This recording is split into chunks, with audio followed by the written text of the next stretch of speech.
শিক্ষার্থী বন্ধুরা, star of টুমরোর পক্ষ থেকে আপনাকে অনেক অনেক অভিনন্দন আমাদের সাথে থাকার জন্য। আজকে আমাদের আলোচ্য বিষয় হচ্ছে ওয়ার্ডস।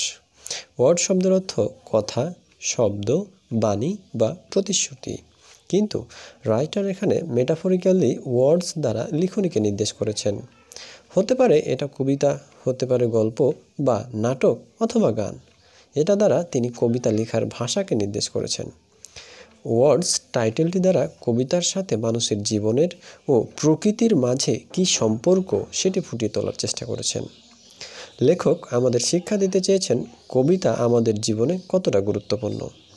ওয়ার্ডস কবিতাটি সিলভিয়া প্লাথের জীবনের সর্বশেষ কবিতা। তার মৃত্যুর 10 দিন আগে তিনি কবিতাটি লিখেছেন।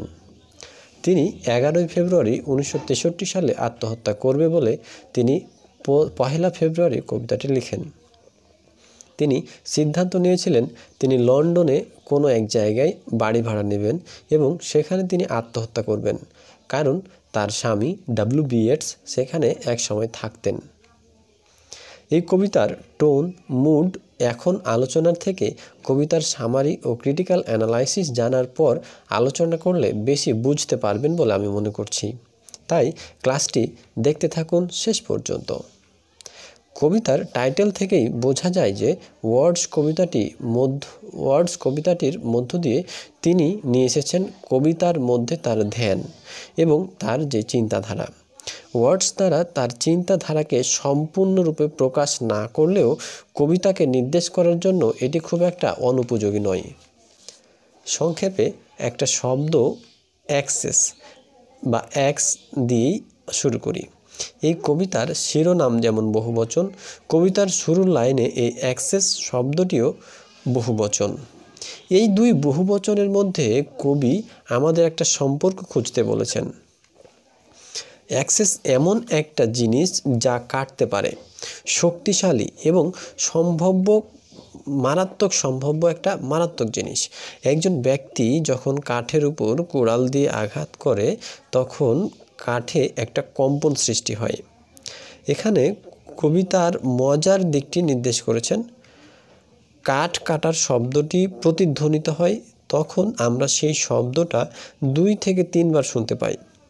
এই শব্দটি বলে দেয় যে গাছটির বয়স কত। গাছটির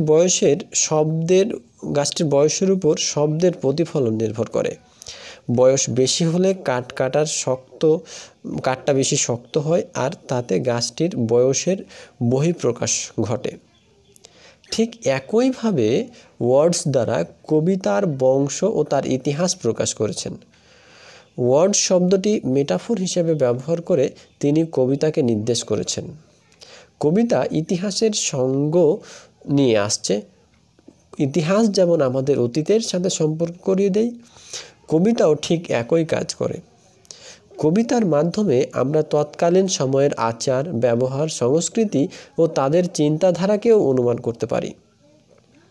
যেমন একটা কুড়াল যখন কোনো গাছের উপর মারা হয় এবং শব্দ তৈরি হয়, অনেক দূর পর্যন্ত সেই শব্দ চলে যায়। এই শব্দকে তৈরি করলো কে? এটা কার মুখের কথা, কুড়াল নাকি গাছের? আমরা তা কেউ জানি না, অথচ শব্দটি ঘোড়ার মতো দ্রুত দৌড়াতে থাকে। ঘোড়ার ইমেজটি সিলভিয়া প্লাথ এর দ্বিধাগ্রস্ততার উদাহরণ। ঘোড়াগুলো মানুষের সাথে ঘনিষ্ঠভাবে জড়িত এবং সম্পূর্ণরূপে মানুষের নিয়ন্ত্রণে চলে আসে। কিন্তু আমরা তাদের প্রশিক্ষণ দেব, তাদেরকে ভ্রমণের উপযোগী করে গড়ে তুলব, কিন্তু সেগুলো ভীত হয়ে পড়তে পারে। তারা আবার তাদের তাদের আগের অবস্থায়, বন্য অবস্থায় ফিরে যেতে পারে। দ্রুত যে কোনো দিকে চলে যেতে পারে। সবার ক্ষতি হয়ে যেতেও পারে। তাই আমাদের সেই সব বিষয়গুলি চেক দিয়ে চলা উচিত যেগুলোতে ঘোড়া কি হয়ে যেতে পারে, রেগে যাবে বা সে বন্য প্রাণীর মতো আচরণ করবে। এমন সব কাজগুলো আমাদের এড়িয়ে চলা উচিত। কবি বলেন, এগুলো কি সেই কবিতা যা আমরা লিখলে আমরা বিশ্বাস করি যে আমরা সেগুলোকে আয়ত্ত করে ফেলেছি, কিন্তু তাদের জীবনের সময়ই কাল অনেক প্রয়োজন ছিল, কিন্তু এগুলো আমাদের জীবন থেকে অনেক দূরে সরে যায়। কবি এই কবিতার পঞ্চম লাইনে একটি পান ব্যবহার করেছেন।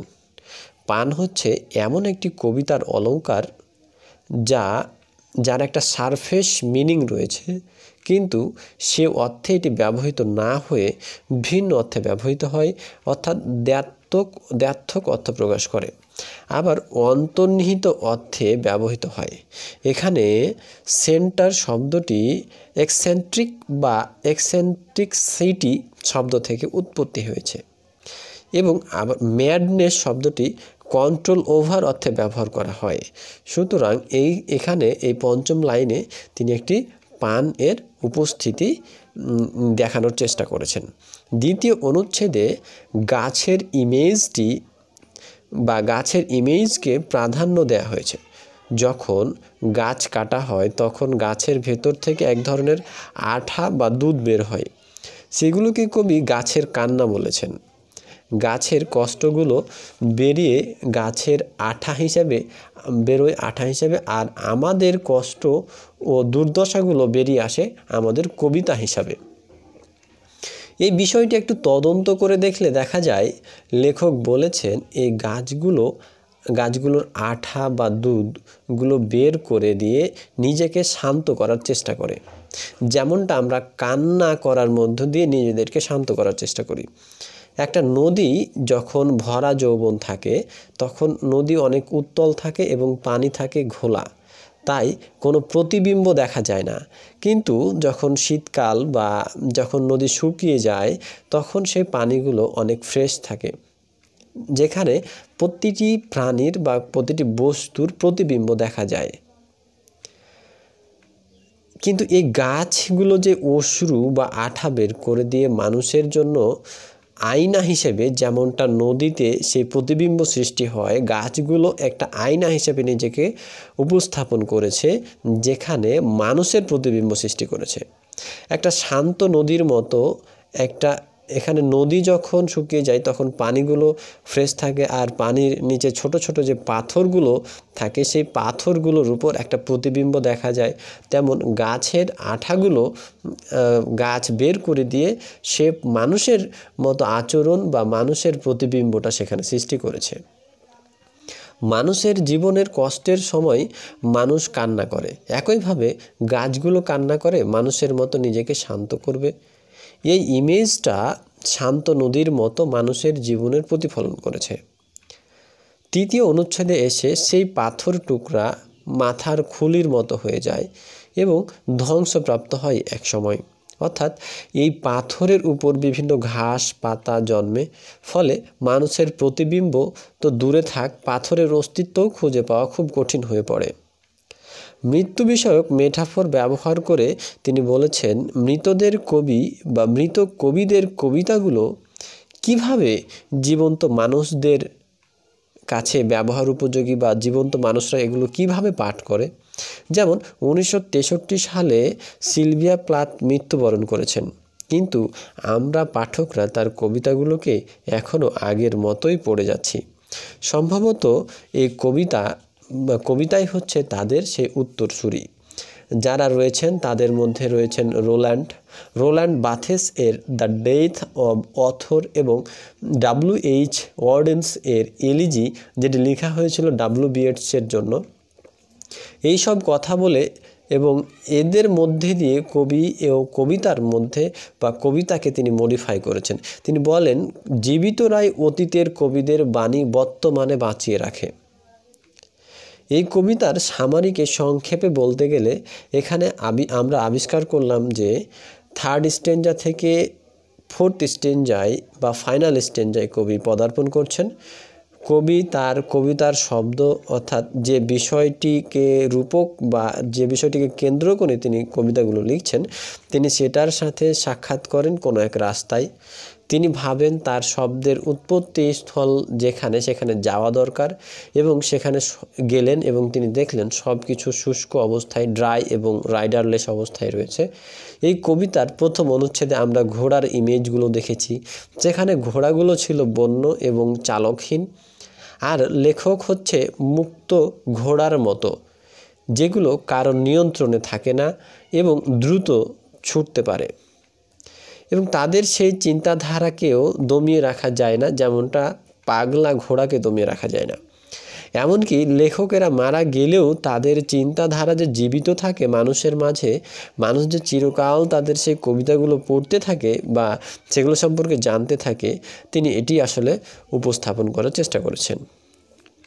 আসলে কবি কি জানতেন যে তার কবিতাগুলো সবার মাঝে জীবন্ত হয়ে থাকবে? হয়তো তিনি জানতেন যে তার কবিতাগুলো প্রিন্ট করা তিনি দেখতে পাবেন না, কিন্তু তিনি এটা অবশ্যই জানতেন যে মৃত্যুর পর তার জীবনের নতুন সূর্য আবার উঠবে, তাকে নিয়ে মানুষ আবার নতুন করে ভাববে, তাকে নিয়ে মানুষ আবার নতুন করে চিন্তা ভাবনা করে তার সম্পর্কে মানুষ জানবে। হয়তো তিনি জীবিত অবস্থায় এটার মূল্যায়ন পাননি, কিন্তু মৃত্যুর পরে অবশ্যই মানুষ তাকে মূল্যায়ন করবে। লেখক তার কবিতাটি শেষ করেন ফিক্সড স্টার ইমেজ দিয়ে। লেখক ফিক্সড স্টার এবং ফিক্সড স্টারের কাছে তার জীবনকে তিনি সঁপে দিয়েছেন। তিনি ফিক্সড স্টার দ্বারা তিনি তার জীবনের ভাগ্যকে বলেছেন, যেটি ভাগ্য মানুষকে পরিচালিত করে, মানুষ ভাগ্যকে পরিচালিত করেন না। তিনি বিশ্বাস করতেন জীবন চলে যেতে পারে, কিন্তু তার যে তার কর্ম চিরকাল জীবন্ত থেকেই যাবে। এই কবিতার টোন আমরা সম্পর্কে একটু জানব। এই কবিতার টোন হচ্ছে ডিপ্রেসিং এবং হতাশার। আসলে এই যে হতাশা, তিনি জীবন থেকে হতাশা অর্জন করেছেন, তার জীবনে অনেক দুঃখ দুর্দশা কষ্ট ছিল, সেই কষ্টগুলো থেকেই আসলে তিনি এই কবিতাগুলো লিখেছেন। এ থেকে আমরা বুঝতে পারছি যে এই কবিতাটার টোন হচ্ছে ডিপ্রেসিং বা হতাশার। মুড, এই কবিতার মুড হচ্ছে স্যাড এবং এটি নেগেটিভিটিতে ভরা। এই কারণেই আসলে এই কবিতার অ্যাটমসফেয়ারটা সম্পূর্ণটা ডাল বা নিস্তেজ অবস্থায় রয়েছে। এই ছিল আমাদের ওয়ার্ডস সম্পর্কে সংক্ষিপ্ত আলোচনা। যদি এই আলোচনাটি আপনাদের ভালো লেগে থাকে অবশ্যই একটি লাইক করবেন এবং আপনার বন্ধুদের সাথে শেয়ার করবেন। পরবর্তী কোন টপিকের উপর বা কোন বিষয়টি নিয়ে ভিডিও চান অবশ্যই কমেন্ট বক্সে লিখে দেবেন। ধন্যবাদ।